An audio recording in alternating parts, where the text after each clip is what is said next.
गुरुर्ब्रह्मा गुरुर्विष्णुः गुरुर्देवो महेश्वरः गुरु साक्षात् परब्रह्म तस्मै श्री गुरवे नमः.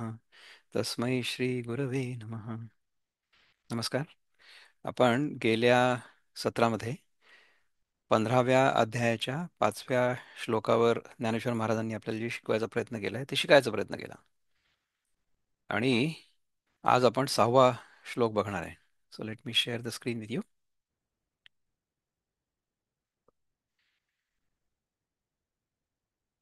Share the screen. याच्यामध्ये पहिले आपण प्रभुपाद काय म्हणतात ते बघूया. संस्कृत मधला श्लोक असा आहे. न तद्भासयते सूर्यो न शशांको न पावकः यद्गत्वा न निवर्तन्ते तद्धाम परमं मम. त्याचा अर्थ हा आहे की that supreme abode of mind is not illumined by the sun or the moon nor by fire or electricity. Those who reach it never return to this material world. आपण मागे एकदा बघितलं होतं ना की तो माणूस जो ही साधना करतो, ज्याला ह्या जगाचं स्वरूप कळलेलं आहे, तो कुठल्या परमपदाला पोहोचतो? तर ते जे परमपद आहे that is not illumined by the sun or the moon. म्हणजे काय आहे की ते प्रकाशित नाही होऊ शकत किंवा विजेनी किंवा अग्नीनी सुद्धा प्रकाशित होऊ शकत नाही. Those who reach it never return to this material world. तर त्या अवस्थेवर पोचलेला व्यक्ती, अवस्थेवर पोचलेला जीवात्मा पुन्हा या सापेक्ष जगामध्ये येत नाही. त्याबद्दल ज्ञानेश्वर महाराज काय म्हणतात. न त्यास उजळी सूर्य कायसे अग्निचंद्र हे जेथ गेला न परते माझे अंतिम धाम ते. ज्या पदाला, ज्या जागेला प्रकाशित केलं जाऊ शकत नाही तिथे जाऊन तो माणूस परत येणार नाही. Let's see if we can get to see what Kishore Kulkarni our brother has to say. Let me share that screen with you now. त्याच्यामध्ये मुक्त छंदामध्ये म्हणतात की सूर्य, चंद्र व अग्नी ही व्यर्थ, असती प्रकाशण्या असमर्थ, असे माझे अतिउत्तम स्थान ते प्राप्त न होता परतती जन.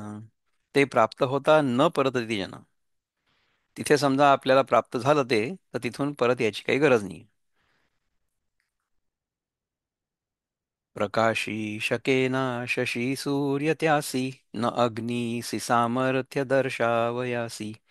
तया श्रेष्ठ स्थानी कुणी एक जाई फिरोनी जगी तो कदापि न येई.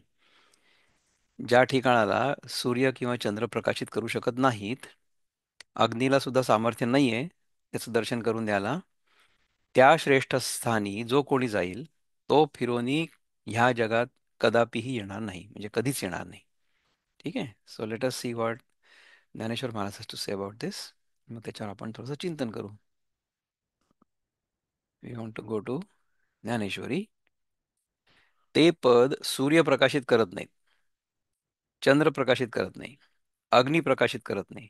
ज्या ठिकाणी गेल्यावर तिथे गेलेले लोक मागे परत पाऊलच घेत नाहीत, ते माझं अत्यंत श्रेष्ठ निजधाम होय. आता हे सगळं ह्याच्या पलीकडचं वाचण्यापूर्वी थोडंसं मला ह्याच्याबद्दल काय वाटतं ते सांगतो. की समजा मागच्या वेळेस आपण एक उदाहरण बघितलं होतं ना, की आपल्या हातात समजा मेणबत्ती असेल किंवा पणती असेल. त्या पणतीला जर आपण अंधार दाखवायला घेऊन जातो म्हटलं, तर त्या पणतीला किंवा मेणबत्तीला अंधार दिसू शकतो का? कारण की ती जिथे जाईल तिथे प्रकाश फाकेल आणि अंधार त्या पणतीला कधीच नाही दिसू शकत. त्याचप्रमाणे आपल्या स्वतःच्या स्वरूपाचा बोध जर झाला तर त्या बोधामुळे आपल्याला हे सगळंच्या सगळं जे दृश्य जग आहे, म्हणजे दृश्य जग म्हणजे काय की आपल्याला जागृतावस्थेमध्ये जे दिसतं ते किंवा स्वप्नावस्थेमध्ये जे दिसतं ते, ते सगळंच्या सगळं भासमान आहे हे कळेल. आणि तो आभास कशामुळे निर्माण होतो? जर मी असलो तरच तो आभास निर्माण होतो. म्हणजे जर अनुभव करता असेल तर अनुभव होत असणारी गोष्ट आपल्याला अनुभवायला येईल. जर अनुभव करता नसेल तर ती अनुभव होत असलेली गोष्ट अनुभवायला येणारच नाही. So if I am not around I cannot see anything I am able to see if I am there. म्हणजे ह्याचा अनुभव आपल्याला रोज येतो ना. जेव्हा आपण झोपेत असतो तेव्हा आपल्याला काहीच अनुभवायला येत नाही. कारण की तो अनुभव करता जो असतो तो अनुभव करता तिथं नाहीच झालेला असतो. आता ह्याच्या पलीकडे जे शुद्ध चैतन्य आहे जे ह्या तिन्ही अवस्थांचं साक्षी आहे. हे जागृत अवस्था, स्वप्नावस्था आणि निद्रावस्था, ह्या तिन्ही अवस्थांमध्ये काहीतरी तर आहे ना, जे ह्या तिन्ही अवस्थांना अनुभव करत असतं. ते जे साक्षी चैतन्य आहे, बिकॉज ऑफ विच आपण जागे झाल्यानंतर हे म्हणू शकतो की मला काल रात्री खूप चांगली झोप लागली होती. अरे जो जागा आहे तो म्हणूच नाही शकत ना.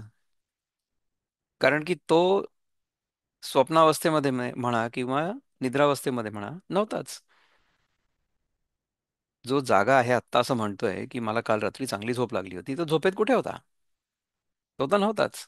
त्यामुळे तिसरं काहीतरी तिथे असणं आवश्यक आहे. Something else has to be there, but that we are not aware of.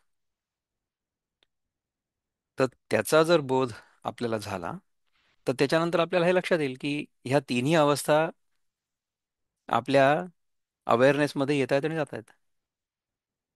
आपण त्या अवस्थेत जात नाही. हे अगदी मूलभूत आहे. तर हे जर आपल्याला लक्षात नाही आलं तर काय होईल की आपण जागृत अवस्थेमधल्या अनुभवांना सत्य मानू. जागृत अवस्थेमधला जो अनुभव करताय त्याला सत्य मानू. जागृत अवस्थेमधला जो अनुभव करता तो कोण आहे? तो जीव आहे. त्या जीवाला आपण सत्य मानू. आणि मग काय होईल की त्या जीवाला जी सुखदुःख होतात ती मला होत आहेत असं आपल्याला वाटेल. तर जोपर्यंत आपण आपल्या जीवभावामध्ये असू तोपर्यंत आपल्याला हे जग सत्य वाटेल. परंतु त्याच्यातनं आपण जर पलीकडे गेलो, त्याच्या मागे गेलो, त्याच्या मागे जे शुद्ध चैतन्य आहे जे ह्या दोन्ही अवस्थांना, तिन्ही अवस्थांना प्रकाशित करते, त्या अवस्थेत पोचल्यावर किंवा त्या अवस्थेचा बोध झाल्यानंतर सापेक्ष जगतामध्ये आपल्याला कुठल्याही प्रकारचा रस उरणार नाही. कारण की हे सापेक्ष जग खरं नाही आहे हे कळेल. त्यामुळे ह्या जगात न कुठल्या वस्तूबद्दल, ना कुठल्या व्यक्तीबद्दल, ना कुठल्या परिस्थितीबद्दल अजिबात आसक्ती उरेल. कुठल्याही परिस्थितीबद्दल कुठल्याही व्यक्तीमध्ये आसक्त नाही होणार आपण. आपला सगळ्यांशी व्यवहार प्रेमपूर्वक असेल. सगळ्या व्यक्तींसोबत आपण सापेक्ष जगतामध्ये राहत असताना बंधू भगिनी ह्या बोधामध्ये राहू किंवा या व्यवहारामध्ये राहू. व्यवहारामध्ये तुम्हाला लोकांसोबत कुठल्या ना कुठल्या पातळीवर व्यवहार करणं आवश्यक आहे. So we have to interact with each other. Okay. So during that interaction आपल्या मनामध्ये हा पक्का बोध हवा की सगळेच्या सगळे इथे जे आहेत आपले बंधू भगिनी ते आपले सख्खे भाऊ आणि बहीण आहेत. या बोधामध्ये किंवा या अवेअरनेसमध्ये जर आपण राहिलो तर जगामध्ये देखील सामंजस्य असेल, जगामध्ये सौहार्द असेल, जगामध्ये एकमेकांवर परस्पर प्रेम असेल, परंतु अपेक्षा नसेल. निरपेक्ष प्रेम जर असलं तर आपण खऱ्या अर्थाने मनुष्य झालो. जर आपली कोणाकडनं काही अपेक्षा असेल की आपल्यासाठी कोणीतरी काहीतरी करावं तर मग ते निरपेक्ष प्रेम नाही, त्याला व्यवहार म्हणू आपण. तसं असायला नको. तर जर आपण अशा प्रकारे राहिलो तर आपल्याला त्याच्या पुढचा बोध होण्याची शक्यता आहे. जर आपल्याला ह्या जगामध्ये वस्तूंमध्ये, व्यक्तींमध्ये, परिस्थितीमध्ये आसक्ती जर असेल तर याच्या पलीकडचा बोध होऊच नाही शकत. तर त्याच्यातनं आपल्याला पलीकडे जायचं. परंतु ज्याला तो बोध झालेला आहे त्याच्यासाठी या सापेक्ष जगतामध्ये कुठल्याही प्रकारचं आकर्षण होणार नाही. आणि तो जो बोध आहे तो कुठल्याही टूलनी किंवा कुठल्याही उपकरणाने प्रकाशित नाही होऊ शकत. सूर्यानी पृथ्वी प्रकाशित होऊ शकते परंतु पृथ्वीनी सूर्य प्रकाशित नाही होऊ शकत. त्याचप्रमाणे जी आपली खरी अवस्था आहे किंवा जे आपलं खरं स्वरूप आहे, त्याला आपण आपल्या मनाने किंवा बुद्धीने जाणू नाही शकत. ते स्वयंप्रकाशित आहे. परंतु त्याचा बोध होण्यासाठी सापेक्ष जगतामध्ये कुठल्याही प्रकारची आसक्ती उरायला नको. ती जर उरली तर मग त्याचा बोध नाही होऊ शकत. Okay, late me share the screen again. आता आपण ज्ञानेश्वर महाराज याच्या पलीकडे आपल्याला काय सांगतात ते बघायचा प्रयत्न करू. पै दीपाची या बंबाळी, का चंद्र हन जे उजळी, हे काय बोलो अंशुमाळी, प्रकाशी जे. परंतु दिव्याच्या दिपवून टाकणाऱ्या प्रकाशाने जे प्रकाशलं जातं अथवा चंद्र ज्याला प्रकाशित करतो, ह्यांचीच गोष्ट काय सांगावी. परंतु सूर्यही ज्याचं प्रकाशन करतो ते देखील आपल्याला, म्हणजे ज्या ज्या अवस्थेला आपण पोचलेलो असू त्या अवस्थेला सूर्य देखील प्रकाशन नाही करू शकणार. ते आघवेची दिसणे, जयाचे का न देखणे, विश्व भासतसे जेणे लपालेनी. वरील तीन प्रकारच्या प्रकाशांनी जगातील सर्व वस्तूंचं दिसणं म्हणजे ज्याला आत्मस्वरूपाला न पाहणं होय. ह्यांनी ज्या गोष्टी दिसतात त्या सगळ्या गोष्टी सापेक्ष आहेत. त्यांच्याकडे जर आपलं लक्ष असलं तर आपल्या आत्मस्वरूपाकडे आपलं लक्ष नसणार आहे किंवा आपण त्याच्याकडे बघणारच नाही असं होईल. कारण की ती आत्मस्वरूपाला पाहण्यात इतर वस्तूंचा निराश होतो. जे आत्मस्वरूप लपलेलं असताना विश्व भासतं, आत्मस्वरूपाच्या अज्ञानात विश्व भासतं.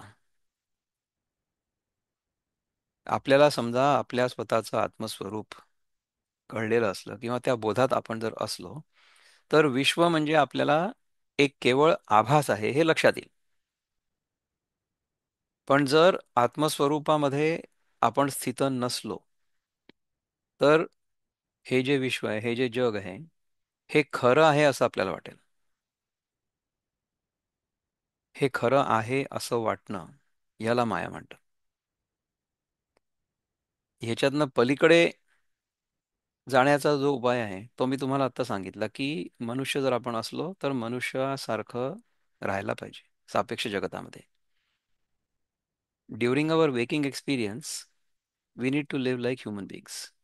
We should not be living like animals. प्राण्यांमध्ये आणि मनुष्यांमध्ये काय फरक आहे? प्राण्यांमध्ये आणि मनुष्यांमध्ये चार गोष्टी समान आहेत. कुठल्या गोष्टी समान आहेत? सगळ्यांना खावंसं वाटतं, आहार. खाल्ल्यानंतर झोप येते, निद्रा. नंतर तिसरं म्हणजे सेल्फ प्रिझर्वेशन इन्स्टिंक्ट, भय. मला दुसरं कोणी इथे असेल तर त्याचं भय वाटतं. आपल्याला त्याच्यापासून स्वतःला वाचवावंसं वाटतं.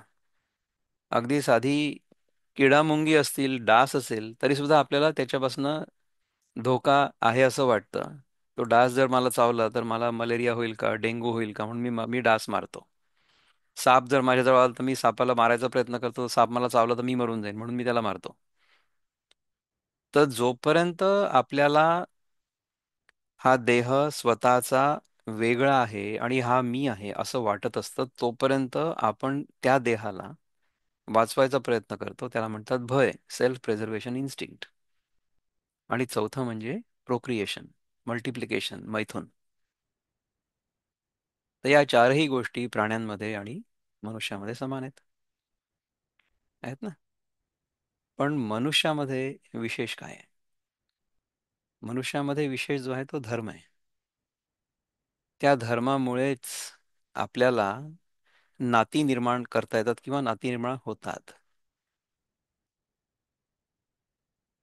धर्मामुळे आपल्या मनामध्ये लहानपणापासून ही शिकवण प्रस्थापित केली जाते की ही जी समोरची व्यक्ती आहे ही तुझी आई आहे, ही केवळ स्त्री नाही आहे.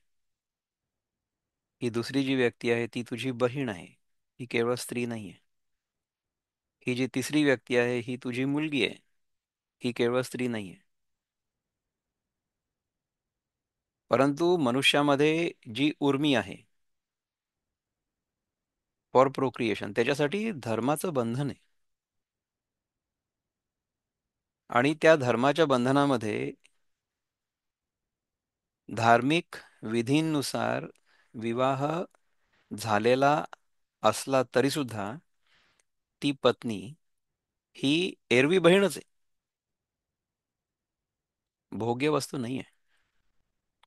जर आपल्याला कुठलीही स्त्री भोग्य वस्तू आहे असं जर वाटत असलं, तर आपण पशुपेक्षाही खालच्या स्तराला आहोत.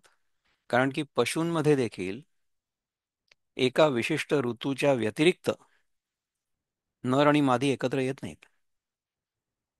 मनुष्याला हा ऋतू दिलेला नाही आहे, परंतु मनुष्याला धर्म दिलेला आहे. तो धर्म जी व्यक्ती पाळू शकत नाही, ती व्यक्ती मनुष्य नाही आहे, ती पशुपेक्षाही वाईट आहे. जर आपल्याला प्राण्याच्या स्तरापर्यंत यायचं असेल, तर कमीत कमी आपल्या मनातून जेव्हा आवश्यकता नसेल, तेव्हा कुठलीही गोष्ट करण्याचा मोह अजिबात व्हायला नको. कुठलाही प्राणी आहार आवश्यकतेपेक्षा अधिक करत नाही, निद्रा आवश्यकतेपेक्षा अधिक करत नाही, आणि उगीचच्या उगीच दुसऱ्या कुठल्या प्राण्याला त्रास देत नाही. मध्यंतरी तुम्ही लोकांनी एक व्हॉट्सॲपमध्ये व्हिडिओ बघितला असेल की एका कोळ्याच्या जाळ्यामध्ये एक छोटंसं बेडूक अडकतं. तर ते बेडूक जेवढं स्वतःला वाचवायचा प्रयत्न करतं, तितकं ते त्या जाळ्यामध्ये अडकत जातं. त्याच्यानंतर मग ते जेव्हा अडकतं आणि थकून जातं, त्याच्यानंतर मग तो कोळी येऊन त्याला खायचा प्रयत्न करतो. परंतु त्या बेडकाच्या शरीरामध्ये अशा प्रकारचं एक द्रव्य असतं की त्या कोळ्याचा स्पर्श जेव्हा त्याला होतो, तेव्हा त्या कोळ्याच्या अंगामध्ये झिंजण्या येतात. आणि त्याला हे लक्षात येतं की ह्या जीवाला मी खायला नकोय. आता मी खाऊ तर शकत नाही, कारण की मी खाल्लं तर मीच मरेन. पण मग त्याला उगीचच्या उगीच त्या जाळ्यामध्ये अडकवून आणि मारून टाकायचं का? तर तो कोळी तसं करत नाही. तो कोळी काय करतो की त्या बेडकाला हळूहळू हळूहळू सोडवतो त्या जाळ्यातनं, आणि ते बेडूक खाली पडतं आणि चाललं जातं. म्हणजे जर तो दुसरा जीव किंवा तो दुसरा प्राणी हे माझं अन्न नसेल, तर मी उगीचच्या उगीच त्याला त्रास देत नाही. हे तर प्राणी देखील पाळतात. आणि जर ऋतू नसेल तर नर आणि मादी एकत्र येत नाहीत. हे पशुजगतातले नियम आहेत. तर जोपर्यंत आपल्या मनामधून आवश्यकता नसताना कुठलीही गोष्ट ग्रहण करण्याची सवय जात नाही,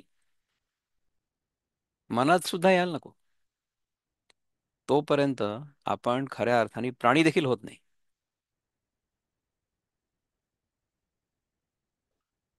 आपण कमीत कमी प्राण्यासारखं तर राहायला पाहिजे. पण आपण आलो आहोत मनुष्य देहामध्ये. तर मनुष्य देहामध्ये जर राहायचं असेल, मनुष्य जन्म जर सार्थक करायचा असेल, तर आपल्याला धर्मानुसार राहणं आवश्यक आहे. आणि तो धर्म मला हे सांगतो की इथे हे जे सगळे लोक आहेत माझे, ते माझे सख्खे भावंड आहेत. जर इथे असलेले सगळे लोक माझे सख्खे भावंड आहेत असं माझ्या मनात असेल, तर माझ्या मनात त्यांच्याबद्दल स्वप्नात देखील कुठल्याही प्रकारची वाईट भावना येऊ शकत नाही. तसं जर होणार नसेल, तर मी मनुष्य देखील म्हणण्याच्या लायकीचा नाही. जोपर्यंत मी ही शिस्त आपल्या जीवनात पाळत नाही, तोपर्यंत मी ह्याच्या पलीकडे जाऊ शकत नाही. माझ्या आवश्यकतेच्या शिवाय, आवश्यकतेपेक्षा अधिक कुठलीही वस्तू जर मी ग्रहण केली, तर मी या गीतेच्या अर्थाला समजण्याच्या लायक नाही. मला जर गीतेचा अर्थ समजून घ्यायचा असेल, विशेषतः हा 15वा अध्याय, तर त्याच्यासाठी प्रचंड शिस्त पाळणं आवश्यक आहे. नाहीतर कळणारच नाही आपल्याला. I will not be able to understand anything at all. Let's see what Dnyaneshwar Maharaj has to say further. जैसे शिंपीपण हारपे, तव तव खरे होय रूपे, का दोरी लोपता सापे फार होईजे. ज्याप्रमाणे शिंपीचं शिंप म्हणून यथार्थ ज्ञान जसजसं नाहीसं होतं तसतसं त्या शिंपीवर मिथ्या भासणारं रूप खरं आहे असं भासावायच लागतं. अथवा दोरीच्या यथार्थ स्वरूपाचं ज्ञान असता सापाचा भास जास्त दृढ होतो. शिंपीचं म्हणजे शिंपी म्हणजे शिंपलं, पेबल, आपल्या काय म्हणतात त्याला, समुद्रावरती तुम्हाला दिसतं ना शिंपलं. अंधारात समजा आपण त्याला बघितलं तर ते चांदीसारखं चमकतं. तर जोपर्यंत ते शिंपलं आहे असं वाटतं आपल्याला तोपर्यंत आपल्याला चांदी दिसणार नाही. परंतु जोपर्यंत चांदी आहे असं वाटेल तोपर्यंत शिंपलं दिसणार नाही. हे आपल्या मनातच तर सुरू आहे ना. आपण त्याला कसं बघतो हे आपल्यावर अवलंबून आहे. आपल्याला दिसते दोरी पण आपल्याला असं वाटतं की तो साप आहे. तर जोपर्यंत आपल्या डोक्यामध्ये साप आहे तोपर्यंत आपल्याला ती दोरी दिसणारच नाही. ती दोरी आहे हे कसं कळेल? त्याच्यावर जर व्यवस्थित प्रकाश पडला तर ती दोरी आहे असं कळेल. त्याप्रमाणे हे जग जे आहे हे जग हे ईश्वरच आहे. ईशावास्यम इदम सर्वम हे ऋषी आपल्याला जे म्हणतो हे आपल्याला कळतच नाही, कारण की त्या तिथे ईश्वराच्या जागी आपण जग आहे असं बघतोय. So we are seeing the world where actually it is परमात्मा. म्हणजे ईश्वर जिथे आहे तिथे त्याला आपण जग आहे असं बघतो आहोत. म्हणून जग हे आपली भोग्य वस्तू आहे अशा प्रकारचा भ्रम आपल्या डोक्यामध्ये निर्माण झालेला आहे. जर आपल्याला हे लक्षात आलं की ही आपली भोग्य वस्तू नसून ह्याच्यामधनं मला सुख मिळवायचं नसून ह्याचा त्याग करून मला त्याच्यामध्ये आनंदात राहायचंय, तोपर्यंत मला हे जग माझी भोग्य वस्तू आहे असं दिसत राहील. I will crave this world. I will crave the things in the world. I will crave the people in the world. जोपर्यंत माझ्या डोक्यामध्ये ह्याचं यथार्थ स्वरूप जे आहे ते कळलेलं नाहीये तोपर्यंत I will keep doing that. पण जर मला हे कळलेलं असेल की अरे हे तर ईश्वर आहे, this whole thing is completely divine, this is not something I should be consuming आणि एन्जॉईंग, नो, ॲब्सोल्युटली नॉट. तसं जर मी केलं तर मी ह्या जगामध्ये सापेक्ष जगामध्ये अडकलेला राहीन आणि ह्याच्यातनं माझी सुटकाच होणार नाही. म्हणजे I will keep going from not birth to death, I will keep going from death to death to death to death. आपल्याला सगळ्या देहांमध्ये असताना भीती कशाची वाटते? सगळ्यात जास्त मोठी भीती आपल्याला जी वाटते ती आहे मृत्यूची भीती. तर ही मृत्यूची भीती केवळ ह्याच्याकरता वाटते कारण की आपण स्वतःला या सापेक्ष जगामध्ये अडकवून ठेवलेलं आहे. तर ही भीती जर आपल्या डोक्यातनं जावी असं आपल्याला वाटत असेल तर आपल्याला हा सगळा अभ्यास करणं आवश्यक आहे. आणि हा अभ्यास करत असताना हे सगळं आपल्याला समजावं असं वाटत असेल तर त्याच्यासाठी शिस्त पाळणं आवश्यक आहे. त्याच्यासाठी जगाकडे आपली बघण्याची जी दृष्टी आहे ती जसं आपण देवाकडे बघतो तशी असायला पाहिजे. हे जग म्हणजे ईश्वराने परिपूर्ण आहे, ओतप्रोत आहे, ईश्वराची प्रतिकृती आहे. हे जग म्हणजे माझ्या भोगासाठी नाही आहे हे जोपर्यंत मला कळत नाही तोपर्यंत मी माझ्या या अभ्यासामध्ये पुढे जाऊ शकत नाही.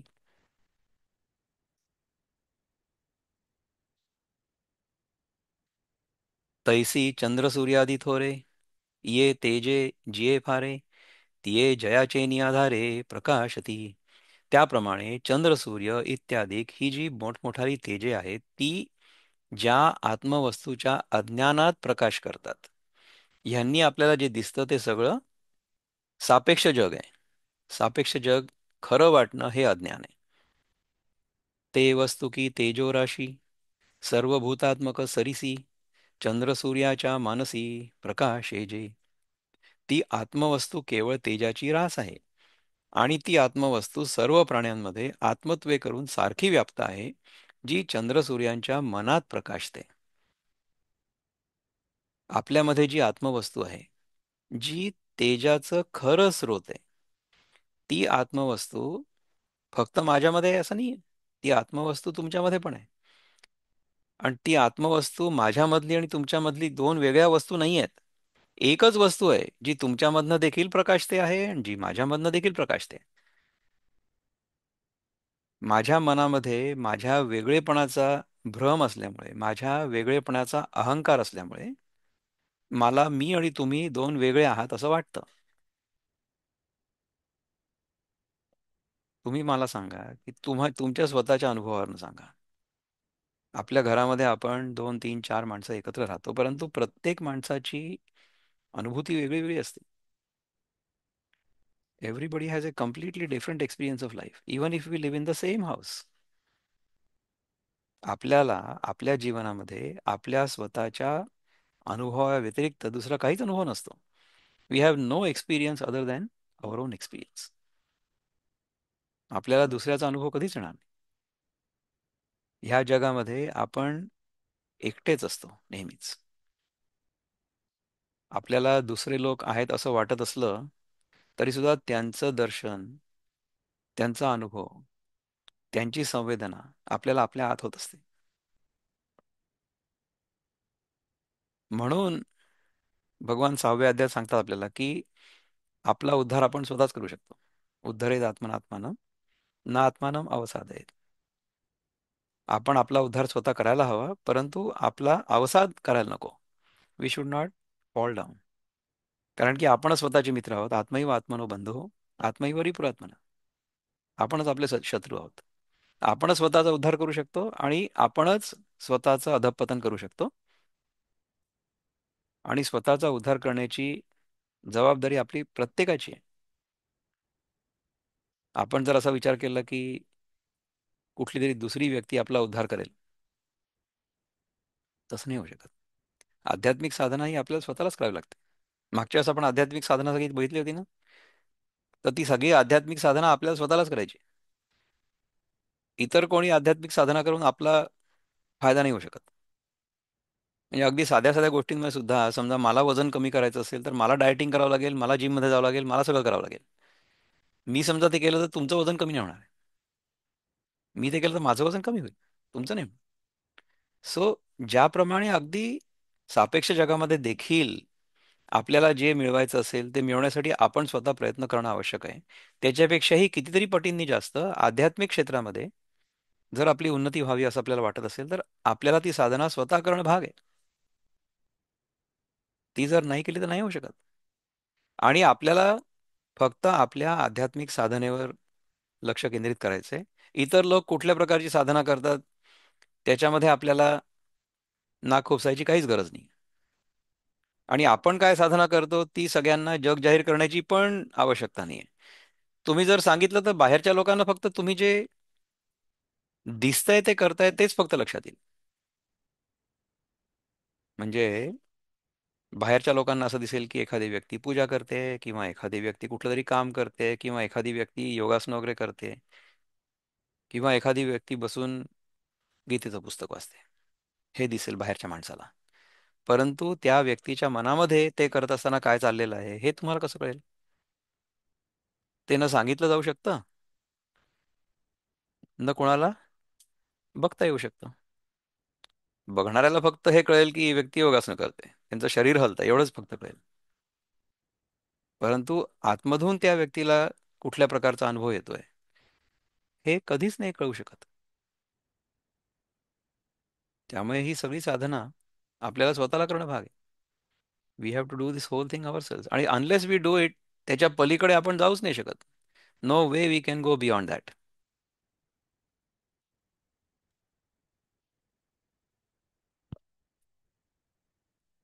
म्हणून चंद्रसूर्य कडवसा पडती वस्तूच्या प्रकाशा या लागी तेज जे तेजसा ते वस्तूचे अंग. म्हणून वस्तूच्या प्रकाशाच्या मानाने चंद्र सूर्य हे अंधारात पडतात आणि निस्तेज होतात. याकरता तेजस्वी वस्तूंमध्ये जे तेज आहे ते वस्तूंचं अंग आहे. हं? आणि जयाच्या प्रकाशी जगहारपे चंद्रार केसी सचंद्र नक्षत्रे जैसी दिनोदयी. आणि ज्याप्रमाणे सूर्योदयी चंद्रासह सर्व नक्षत्रे लोपतात, त्याचप्रमाणे ज्या आत्मवस्तूच्या प्रकाशात चंद्र सूर्यांसह सर्व जग लोपून जातं. ज्याप्रमाणे सूर्योदय झाला की बाकीचे जे नक्षत्र असतात, बाकीचे जे तारे असतात आकाशामधले, ते दिसेनासे होतात. त्याचप्रमाणे आत्मस्वरूपामध्ये जी स्थित असेल व्यक्ती, तिच्यासमोर चंद्र सूर्य देखील नाहीसे होतील. नाहीसे होतील म्हणजे काय की त्यांचं जे तेज आहे ते ह्या आत्मस्वरूपाच्या तेजापुढे फिकं पडेल. जसं सूर्यापुढे चंद्राचं किंवा ताऱ्यांचं तेज फिकं पडलं, त्याप्रमाणे आत्मस्वरूपाच्या तेजापुढे सूर्याचं तेज फिकं पडेल. म्हणजे ज्या व्यक्तीला आत्मबोध झालेला आहे, त्या व्यक्तीला सूर्य आणि चंद्र किंवा पृथ्वी किंवा हे जग दिसेल किंवा दिसणार नाही असं होईल का? तर दिसेल. ज्या व्यक्तीला स्वतःच्या स्वरूपाची ओळख झालेली आहे, त्या व्यक्तीला देखील हे जग जसं आहे तसंच दिसेल. आधी दिसत होतं तसंच दिसेल. दिसायला तसंच दिसेल. परंतु ते तसं नाहीये हे आतून कळलेलं असेल. म्हणजे दिसायला जग दिसतंय, परंतु ते ईशावास्य आहे हे कळेल. किंवा दिसायला सापासारखंच दिसेल, परंतु ती दोरी आहे हे कळेल. दिसायला चांदीसारखंच दिसेल, परंतु ते शिंपलं आहे हे दिसेल. हे हे माहिती असेल. दिसायला पाण्यासारखं दिसेल, परंतु ते मृगजळ आहे हे कळेल. मृगजळ कसं तयार होतं आणि ते कसं दिसतं हे आपण जर शिकलो, तर जिथे मृगजळ आहे तिथे पाणी आहे असा भ्रम आपल्या डोक्यात तयार नाही होणार. पाण्यासारखंच दिसेल ते, परंतु आपण त्याच्या मागे पळणार नाही. कारण की आपल्याला माहिती असेल की ते मृगजळ आहे. तर जर मला हे कळलं की मी कोण आहे, तर सूर्याच्या प्रकाशामध्ये जे काही प्रकाशित होतं त्याच्याबद्दल माझ्या मनामध्ये कुठल्याही प्रकारचं आकर्षण राहणार नाही. तसं जर झालं तर हा श्लोक आपल्याला कळलेला आहे असं आपण समजू.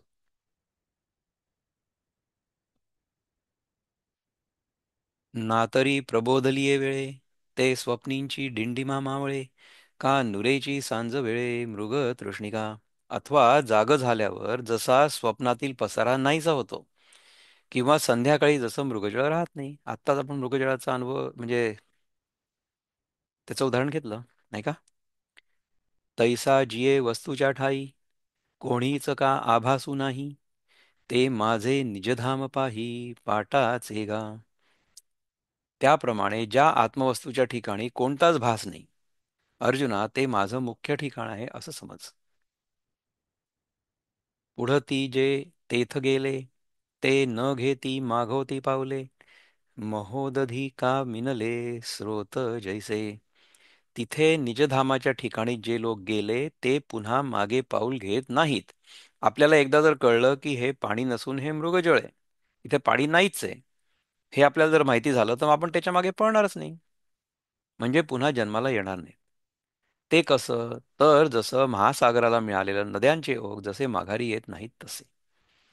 एकदा नदी महासागराला मिळाली की त्यानंतर मग ती नदी पुन्हा परत येत नाही. त्याच्यानंतर त्याचं वाफ होऊन जेव्हा ते पाणी परत येईल तेव्हा ते येईल. परंतु नदीचं पाणी नदीमध्ये परत जाणार नाही सागरापासून. का लवणाची कुंजरी, सुदलिया लवणसागरी, होयची ना माघारी परती जैसी. अथवा मिठाची हत्तीण ज्याप्रमाणे खाऱ्या समुद्रात घातली असता ती जशी माघारी येतच नाही. मिठाची हत्तीण म्हणजे हत्ती एवढा सुद्धा मिठाचा तुकडा जर आपण समुद्रामध्ये टाकला तर तो समुद्रामध्ये जाऊन विरघळून जाईल, तो काही परत नाही येणार. नाना गेलिया अंतराळा, न येतीची वन्ही ज्वाळा, नाही तप्तलोहोनी जळा निघणे जेवी. अथवा आकाशात मिळालेल्या अग्नीच्या ज्वाळा जशा परत येत नाहीत, अथवा ज्याप्रमाणे तापलेल्या लोखंडाकडून पाण्याला परत येणं नाही. तापलेल्या लोखंडावर जर पाणी पडलं त्याची वाफ होऊन जाईल, ते काही पुन्हा पाणी होणार नाही. तेवी मजसी एकवट, जे झाले ज्ञाने चोखट, तया पुनरावृत्तीची वाट मोडली गा. त्याप्रमाणे शुद्ध ज्ञानाने जे माझ्या स्वरूपी मिळाले त्यांना पुनर्जन्माचा मार्ग मोडला, त्यांना पुनर्जन्म होत नाही. जर आपल्याला मृत्यू, पुनर्जन्म, पुनर्मृत्यू न व्हावा असं वाटत असेल तर आपल्याला ह्या ज्ञानाचा बोध होणं आवश्यक आहे. 15वा अध्याय जर आपल्याला पूर्णपणे कळला तर आपला मृत्यू होऊ शकत नाही हे आपल्याला कळेल. आणि जर मृत्यू होत नसेल तर पुनर्जन्म नाही होऊ शकत. तेथ प्रज्ञा पृथ्वी चारावो, पार्थ म्हणे जी जी पसावो, परी विनंती एकी देवो, चित्त देतो. इथं देव बोलल्यावर बुद्धिरूपी पृथ्वीचा राजा जो अर्जुन तो काय म्हणतो, महाराज हे आपलं आत्मबोध सांगणं हा मोठा प्रसाद आहे, परंतु माझ्या एका विनंतीकडे लक्ष द्यावं. कुठली विनंती आहे? तरी देवेसी स्वये एक होती, मग मागवते जे न येती, ते देवेसी भिन्न आथी की अभिन्न जी. तर महाराज जे पुरुष देवाशी स्वतः एक होतात, म्हणजे तुमच्या स्वरूपाशी ऐक्याला पावतात आणि मग माघारी येत नाहीत, ते पुरुष मूळचे आपल्याशी म्हणजे देवाशी भिन्न असतात किंवा अभिन्न असतात. किती चांगला प्रश्न पहा बरं. देवाने काय सांगितलं, हे कृष्णाने काय सांगितलं की जे माझ्या स्वरूपाला येऊन मिळतात ते पुन्हा जन्म पावत नाही. तर ठीक आहे, तर जोपर्यंत तुझ्याशी ते एकरूप नसतात तोपर्यंत ते तुझ्यापेक्षा वेगळे असतात का? म्हणजे डज द्वैत एक्झिस्ट, हा प्रश्न आहे. हम्म. त्याच्यामध्ये बघ काय म्हणतात. जरी भिन्नची अनादिसिद्ध, तरी न येती हे असंबद्ध, जे फुला गेले षटपद, ते फुलेची होती पा. जर ते पुरुष स्वरूपे करून मूळचे अभिन्न असतील तर ते माघारी येत नाहीत, हे आपलं म्हणणं विसंगत आहे. कारण की हे आपलं म्हणणं खरं असेल तर मग फुलात गुंग झालेले भ्रमर खरोखर फुलेच व्हायला पाहिजेत. आता त्यांनी सापेक्ष जगामधलं उदाहरण दिलं बा, की फुलामध्ये जसा एखादा भुंगा येतो आणि मग ते फूल बंद होतं. हं? तर त्या भुंग्याचं फूलच व्हायला पाहिजे, पण तसं होत नाही. समजा ते फूल सकाळी उघडलं तर आपल्याला तो भुंगा वेगळा दिसेल. अर्थात काही काही फुलं किंवा पानं किंवा झाडं अशी असतात की ज्याच्यामध्ये समजा किडा अडकला तर तो किडा पूर्ण विरघळतो त्याच्यामध्ये आणि त्याचं जे सत्व असतं ते सगळं ते झाड गिळून टाकतं. तर आता हा प्रश्न पहा की किती इंटरेस्टिंग आहे ना. खरं तर हा प्रश्न या श्लोकामध्ये अभिप्रेत नाही आहे, परंतु जेव्हा हे संभाषण सुरू आहे याच्याबद्दल निरूपण सुरू आहे, म्हणजे श्रीकृष्णाने अर्जुनाला सांगितलं की न तद्भासयते सूर्यो न शशांको न पावका न यद्गत्वा न निवर्तन्ते तद्धाम परमं मम. तर हे जेव्हा कृष्ण सांगतोय अर्जुनाला, तेव्हा अर्जुनाच्या मनामध्ये काय प्रश्न येऊ शकतात. आता हा ऐतिहासिक अर्जुनाच्या मनामध्ये हा ऐतिहासिक प्रश्न आला होता किंवा त्यांनी तो ऐतिहासिक कृष्णाला विचारला होता किंवा नाही, या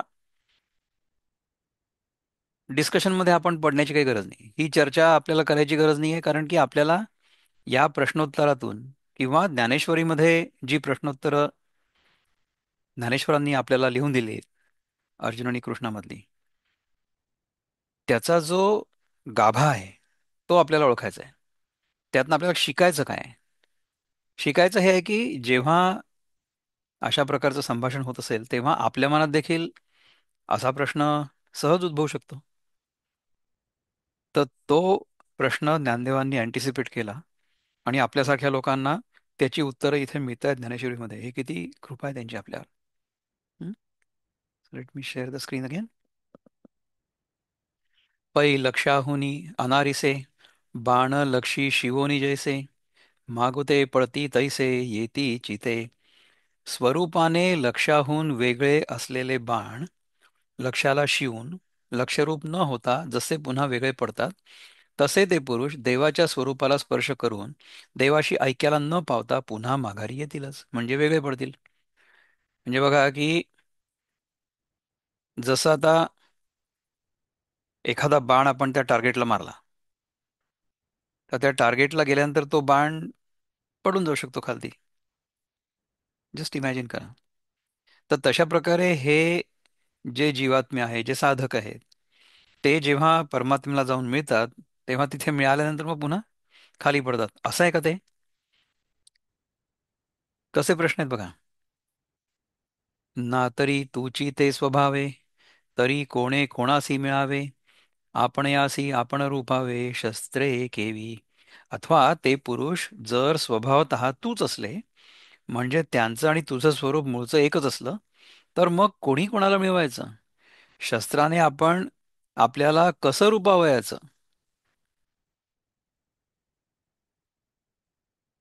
आपण जर त्याच्यापेक्षा वेगळे नाहीच आहोत, कृष्ण आणि मी स्वभावतः आपण एकच असलो, तर कोण कोणामध्ये मिळवणार आहे? शस्त्राने आपण आपल्याला कसं रूपवायचं, रूपावयाचं म्हणजे अ, रूपाने कसं काय आपण त्याला ओळखू? रूपावयाचं, how how can I think of it as a roop, as A shape, असा त्याचा अर्थ असावा असं मला वाटतं.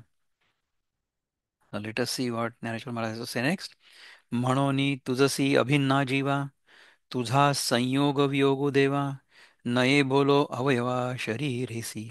देवा, म्हणून तुझ्याशी अभिन्न जे जीव, त्यांचा तुझ्याशी संयोग अथवा वियोग होतो हे म्हणता येत नाही. कसं? तर जसं शरीर आणि शरीराचे अवयव यांचा संयोग अथवा वियोग म्हणता येत नाही त्याप्रमाणे. आता इथे आपण विशिष्ट अद्वैतामध्ये आलो बघा. आधी आपण वेगळे आणि देव वेगळा, ह्या दोन वेगवेगळ्या वस्तू आहेत, दोन वेगवेगळ्या एंटिटीज आहेत. हे जेव्हा असतं त्याला द्वैत म्हणतात. म्हणजे मी वेगळा आहे आणि परमात्मा माझ्यापेक्षा वेगळा आहे. ठीक आहे.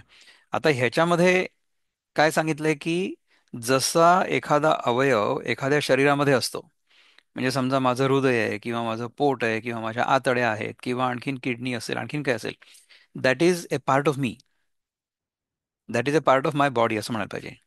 तर ज्याप्रमाणे अवयव शरीराशी एकरूप असतात, तसे आहेत का हे साधक?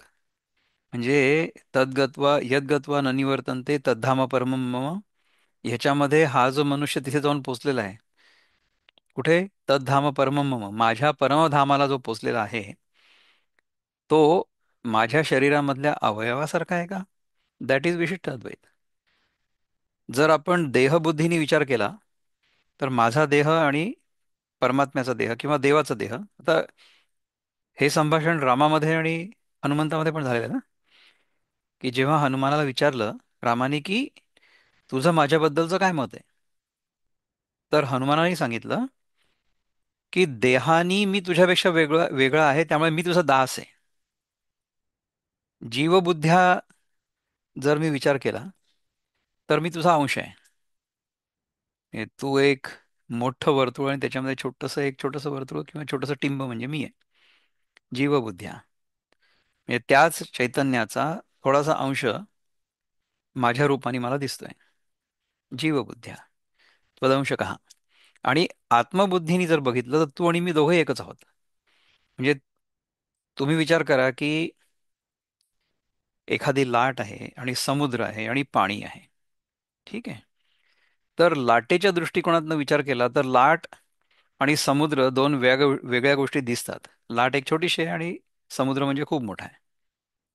दुसऱ्या दृष्टीने विचार केला तर लाट हे समुद्राचाच एक भाग आहे. आणि तिसऱ्या दृष्टीने विचार केला तर लाट आणि समुद्र या दोन्ही गोष्टी म्हणजे पाणीच तर आहेत.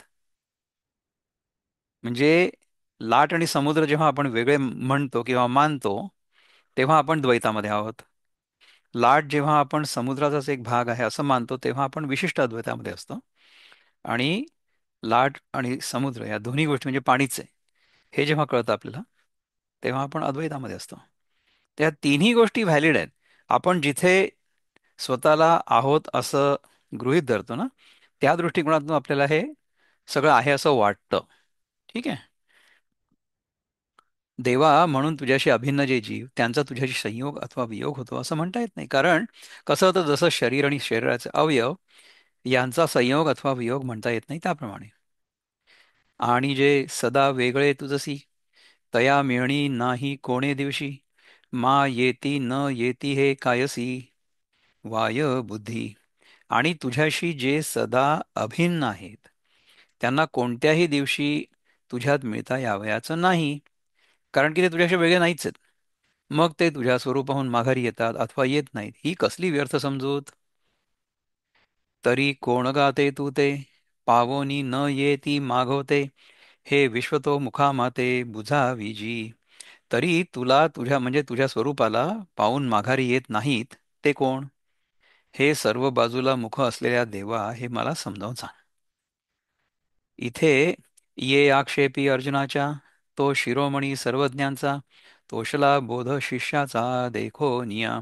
अर्जुनाने अशी शंका व्यक्त केल्यावर तो जाणत्यांमध्ये श्रेष्ठ असलेला श्रीकृष्ण परमात्मा आपल्या शिष्याचा बोध पाहून संतुष्ट झाला. आता समजा एखादा खरंच चांगला शिक्षक जर असला ना, तर त्याला कुठला शिष्य आवडतो? की ज्या शिष्याला शिक्षक जो काही समजून सांगत असेल, जे काही समजून सांगत असेल ते समजलेलं आहे, आणि ते समजून नंतर मग त्याच्या मनात चांगले प्रश्न येतात. समजा एखादा मूर्ख असेल विद्यार्थी, त्याला काही कळलंच नसेल, त्याच्या मनात चांगले प्रश्न नाही येणार. त्याच्या मनात आपण ज्याला स्टुपिड क्वेश्चन्स म्हणतात तसे येतील. पण इथे श्रीकृष्ण स्वतः शिक्षक आहे आणि अर्जुन हा आहे विद्यार्थी. तर अर्जुन चांगले चांगले प्रश्न विचारतोय, ह्याचा श्रीकृष्णाला आनंद आहे. म्हणून तो त्याला इतकी सगळी उत्तरं पण देतोय. मग म्हणेगा महामती, माते पाओनी न येती पुढती, ते भिन्ना भिन्न रीती आहाती दोन्ही. मग ते म्हणतात, हे विशाल बुद्धीच्या अर्जुना, माझ्या स्वरूपी ऐक्याला पाहून जे पुन्हा माघारी येत नाही, त्यांच्या मूळ स्वरूपासंबंधाने ते वेगळे आहेत आणि वेगळे नाहीत, हे दोन्हीही प्रकार संभवतात. आता वेगळे आहेत पण आणि नाहीत पण. वेगळे आहेत पण कसं? की लाट जी आहे ती समुद्रापेक्षा वेगळी दिसते ना आपल्याला. आपण समजा बघितलं की संपूर्ण लाटांचा समुदाय म्हणजे समुद्र, आणि त्यात एक इंडिव्हिज्युअल लाट जी आहे ती वेगळी आहे असं दिसतं ना आपल्याला. तर वेगळी आहे असं दिसतं सुद्धा. ती आहे सुद्धा वेगळी आणि नाही सुद्धा. नाही म्हणजे कसं? ती समुद्राचाच एक भाग आहे. आणि ह्याच्याही पलीकडे म्हणजे तो समुद्र म्हणजे आणि ती लाट, ह्या दोन्ही गोष्टी पाणीच तर आहेत. त्यांच्यामध्ये कुठे भिन्नता आहे? म्हणजे भिन्नता आहे म्हटलं तर आहे, नाही म्हटलं तर नाही आहे. म्हणजे आहे आणि नाही. जे विवेके खोले पाहिजे, तरी मी तेची ते सहजे, अन्ना आहाच वाहाच तरी दुजे, ऐसे ही गमती. जर खोल विचाराने म्हणजे आत्मदृष्टीने पाहिलं तर ते पुरुष स्वभावतः मद्रूपच आहेत, म्हणजे ते माझ्या रूपातच आहेत किंवा माझ्या रूपासारखे आहेत. आणि जर वरवरच्या दृष्टीने म्हणजे देहदृष्टीने पाहिलं तर ते माझ्यापेक्षा भिन्न म्हणजे माझ्याहून वेगळे आहेत असंही वाटतात. म्हणजे आपण जर लाट म्हणून बघितलं तर लाट वेगळी दिसते ना आपल्याला, सेपरेट एंटिटी. परंतु इसेन्शियली इट इज वॉटर. जैसे पाणीयावरी वेगळं, तळपता दिसती कल्लोळ, एरवी तरी निखिळ पाणी चिते. ज्याप्रमाणे लाटा उत्पन्न होत असताना त्या पाण्याहून वेगळ्या आहेत असं दिसतं, पण सहज विचार करून पाहिलं तर त्या लाटा केवळ पाणीच आहेत. का सुवर्णाहुनी आने, लेणी गमती भिन्ने, मग पाहिजे तव सोने आघवेची ते. अथवा आकाराच्या दृष्टीने पाहिलेलं असता दागिने सोन्याहून भिन्न आहेत असं वाटतं. मग विचाराच्या दृष्टीने पाहिलं असता ते दागिने सर्व सोनच तर आहेत. तैसे ज्ञानाची ये दिठी, मजसी अभिन्नची ते किरीटी, येर भिन्नपणते उठी अज्ञानास्तव. त्याप्रमाणे ज्ञानाच्या दृष्टीने पाहिलं तर अर्जुना, ते पुरुष माझ्याशी अभिन्नच आहेत. दुसरं वेगळेपण जे उत्पन्न होतं ते अज्ञानामुळे होतं. अज्ञानामुळे म्हणजे आपलं लक्ष जर त्या लाटेवर असलं, त्या लाटेच्या स्वरूपावर असलं, आकारावर असलं, तर आपण एका लाटेला म्हणू की ही लाट छोटीशी आहे आणि एखादी सुनामी आहे असं म्हणू. त्या दोन्ही लाटाच आहे. आपल्याला जोपर्यंत सरफेस लेवलवर पाहण्याची सवय लागलेली आहे, जोपर्यंत आपण उथळ विचार करतो, तोपर्यंत आपण एकमेकांना वेगळं समजतो. परंतु थोडं आपण खोलात गेलो तर आपल्याला असं लक्षात येईल की इथे लाट नावाची वस्तू नाहीच आहे. लाट नावाची वस्तू फक्त सरफेसवर दिसते. लाट नावाची वस्तू तुम्ही थोडंसं जरी आतमध्ये बुडी मारली तर तुम्हाला दिसणारच नाही. याच्यासाठी आपण करतोय हा अभ्यास गीतेचा, की आपण स्वतःला जे वेगळे समजतो, आपण वस्तूंमध्ये, व्यक्तींमध्ये आकर्षित होतो, आसक्त होतो, आणि त्यामुळे खरं जे ज्ञान आहे त्याला मुकतो. त्याच्यापासून आपल्याला पुढे जायचे, म्हणून हा सगळा अभ्यास सुरू आहे. आणि साचोकारेनी वस्तू विचारे, कैचे मज एकासी दुसरे, भिन्ना भिन्न व्यवहारे उमसी जेल. आणि खरोखर वस्तू विचाराने म्हणजे आत्मदृष्टीने पाहिले असता मी जो एक, त्या मला दुसरं कुठलं की जे वेगळं आहे किंवा एक आहे असा व्यवहार होऊन तद्वारा उघड करता येईल. अशा दोन गोष्टी वेगळ्या नाहीच आहेत, आत्मदृष्टीने एकच आहे वस्तू. म्हणजे माझा आत्मा आणि परमात्मा, किंवा माझा आत्मा आणि तुमच्या सगळ्यांचा आत्मा, असे दोन, तीन किंवा शंभर किंवा हजारो किंवा कोट्यावधी आत्मे नाही आहेत. आत्मा जो आहे तो एकच आहे, आणि तोच परमात्मा देखील आहे. तोच परमात्मा एका देहातून एक जीवात्मा आहे असं आपल्याला वाटतं, दुसऱ्या देहातून दुसरा जीवात्मा आहे असं वाटतं. तसं नाहीये. परंतु तुम्ही स्वतःचा विचार करा ना. तुम्ही समजा चार लोक एका घरात राहत असले, तर त्या एका घरात राहणाऱ्या चार लोकांचे अनुभव चार वेगळे असतात, आणि त्यांना त्यांच्या त्यांच्या अनुभवाव्यतिरिक्त दुसरं काहीच अनुभव येत नाही. So our experience, our world is unique to us. तसा अनुभव आणखीन कोणालाही येत नाही. इथे आपल्या स्वतःच्या अनुभवाव्यतिरिक्त आपल्याला आपल्या आतमध्ये जे काही जाणवलेलं आहे आतापर्यंत, त्याच्या व्यतिरिक्त दुसरं काय माहिती आपल्याला. इथे एकच वस्तू आहे, आणि ती एक वस्तू म्हणजे आत्मवस्तू. आणि ती एक आत्मवस्तू ती सर्वव्यापी आहे. ती तुमच्यामध्ये वेगळी आहे नाही, आणि माझ्यामध्ये वेगळी आहे असं नाही आहे. सगळ्यांमध्ये एकच आहे ती. आणि तीच वस्तू म्हणजे परमात्मा वस्तू आहे. हे नेहमी जर लक्षात ठेवलं, तर आपले संबंध एकमेकांशी अतिशय सौहार्दपूर्ण होतील. आपल्याला एकमेकांविषयी कुठल्याही प्रकारची वाईट भावना नसेल. वाईट भावना पण नसेल आणि आसक्ती पण नसेल. फक्त एक निरपेक्ष प्रेम असेल एकमेकांबद्दल. आणि जर आपण वेगळे समजलो, तर मग आपल्याला एकमेकांबद्दल आसक्ती पण वाटू शकेल, आणि एकमेकांबद्दल ईर्ष्या पण वाटू शकेल, एकमेकांपासून भय वाटू शकेल, एकमेकांबद्दल मत्सर वाटू शकेल, एकमेकांवर राग येऊ शकेल म्हणजे क्रोध येऊ शकेल. अशा गोष्टी होऊ शकतात. हे केवळ अज्ञानामुळे होतं. अज्ञान कुठलं आहे? अज्ञान आपल्या स्वरूपाचं अज्ञान आहे. आपण स्वतःला जर देह मानलं किंवा जीव मानलं, तर आपल्याला अनेक प्रकारच्या भ्रमांना बळी पडावं लागेल. परंतु जर आपल्याला आपलं खरं स्वरूप लक्षात आलं, तर आपल्या मनातून द्वेषभाव, आपल्या मनातून क्रोध, आपल्या मनातून ईर्ष्या, आपल्या मनातून संशय, या सगळ्या गोष्टी आपोआप चालल्या जातील. इथपर्यंत जायचं आपल्याला. आघवेची आकाश सुनी पोटी, बिंबची जे आते खोटी, ते प्रतिबिंब के उठी के रश्मी शिरे. जर सर्वच्या सर्व आकाश पोटात घालून सूर्यबिंबाने ब्रह्मांड गोल व्यापून टाकला, तर त्या सूर्याचं प्रतिबिंब कुठे उत्पन्न होईल आणि त्याची किरणे कुठे शिरतील? आता समजा सूर्यानी किंवा सूर्यप्रकाशाने सर्व जग, सर्व विश्व व्यापून टाकलं.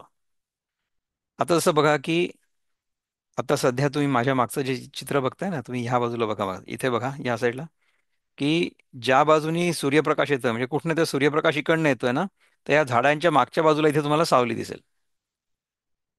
कारण की त्या सूर्यप्रकाशाच्या आणि जमिनीच्या मध्ये झाड आलं. पण हे सगळंच्या सगळं समजा सूर्यप्रकाशाने व्याप्त असेल, तर सावली पडेल का किंवा प्रतिबिंब पडेल का? सगळीकडे एकच वस्तू राहील, म्हणजे सूर्यप्रकाश. त्या प्रकाशामध्ये सगळं न्हाऊन निघेल, तिथे प्रतिबिंब नावाची वस्तू राहणारच नाही. आणि त्याची किरणं कुठे शिरतील? तिथे सगळीकडे तीच किरणं असतील, त्यामुळे शिरणार कशातच नाही ना, सर्वव्यापी असतील ती. का कल्पांतीची या पाणिया, काय वोत भरिती धनंजया, म्हणून कैचे अंश अविक्रिया एका मज. अथवा कल्पांत काळाचे जे ब्रह्मस्तंभ पर्यंत उदक असतं, ते उदक अनेक नद्यांच्या प्रवाहाचं पाणी भरून बनलंय का? एवढ्या करता मी जो एक अविक्रिय, त्या मला अंश कुठले? तुम्ही विचार करा की जर काळी सगळी पृथ्वी समजा पाण्याने व्यापली. म्हणजे सगळीकडे पूर आला, महापूर आला. मग ते जमीन तुम्हाला दिसणारच नाही. सगळीकडे पाणीच पाणी, पाणीच पाणी.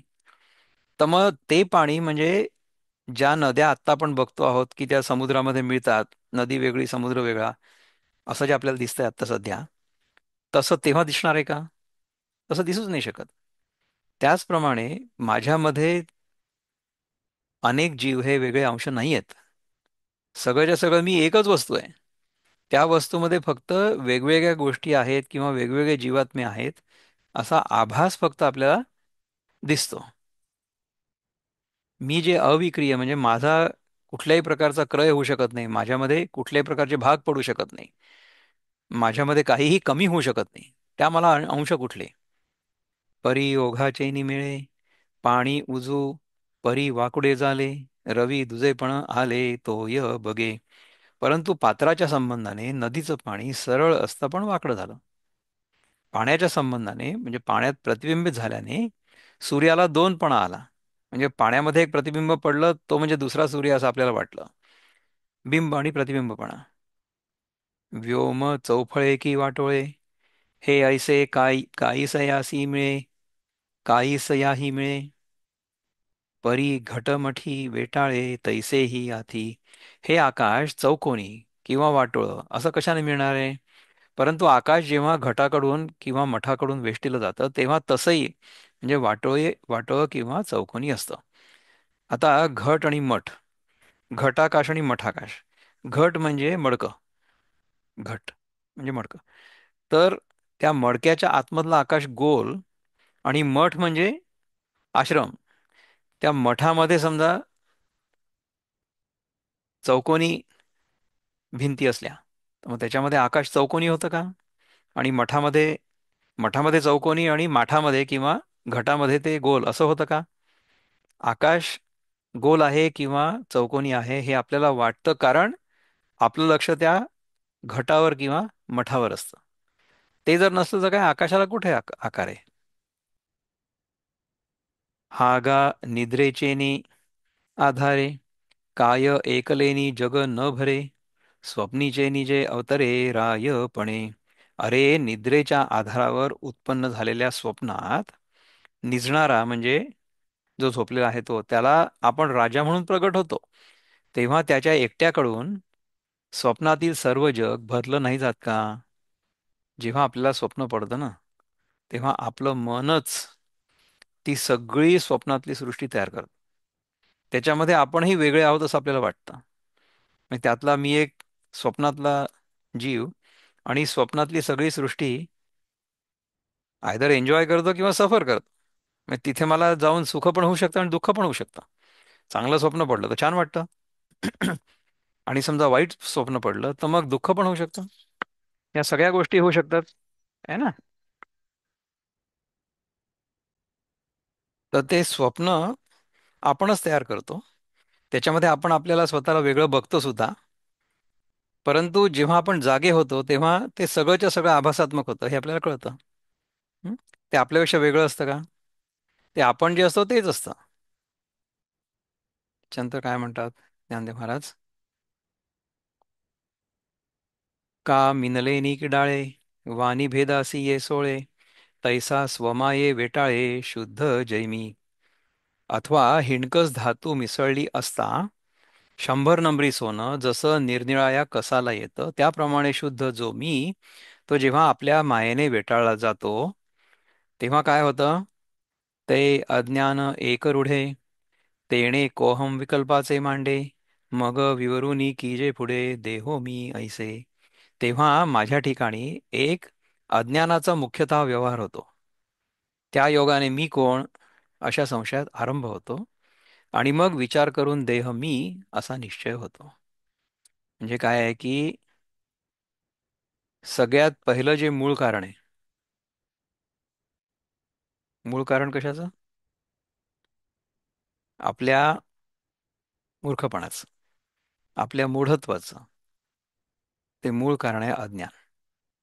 कशाचं अज्ञान? अज्ञान आपल्या स्वरूपाचं अज्ञान. आपण स्वतःला देह मानतो, आपण स्वतःला जीव मानतो. ह्या दोन्हीही गोष्टी भ्रामक आहेत. ह्या दोन्ही गोष्टींचा आपल्या डोक्यावर किंवा आपल्या मनावर इतका पगडा बसलेला आहे. आपण अनेक जन्मांच्या वाटचालीतून इथपर्यंत आलेलो आहोत, याच भ्रमामध्ये की मी एक वेगळा जीव आहे आणि आत्ता या जन्मामध्ये हा देह म्हणजे मी आहे. जोपर्यंत आपल्या मनातून मी देह आहे किंवा मी जीव आहे, ह्या दोन्ही भ्रांती गळून नाही पडत, तोपर्यंत आपल्याला गीता पूर्णपणे समजलेली आहे असं म्हणता येणार नाही. तर अशा प्रकारे हे चिंतन करत आपण जर राहिलो, तर आपल्याला हा श्लोक आणि याच्या पुढचे पण काही जे श्लोक आहेत ते कळतील. अशा चिंतनात आपण सगळ्यांनी राहू आणि पुढच्या वेळेस पुन्हा भेटू. ओम पूर्णमद पूर्णमिदं पूर्णात् पूर्णमुदच्यते पूर्णस्य पूर्णमादाय पूर्णमेवावशिष्यते. ओम शांति शांति शांति. हरि ओम श्री गुरुभ्यो नमः. हरि ओम. नमस्कार.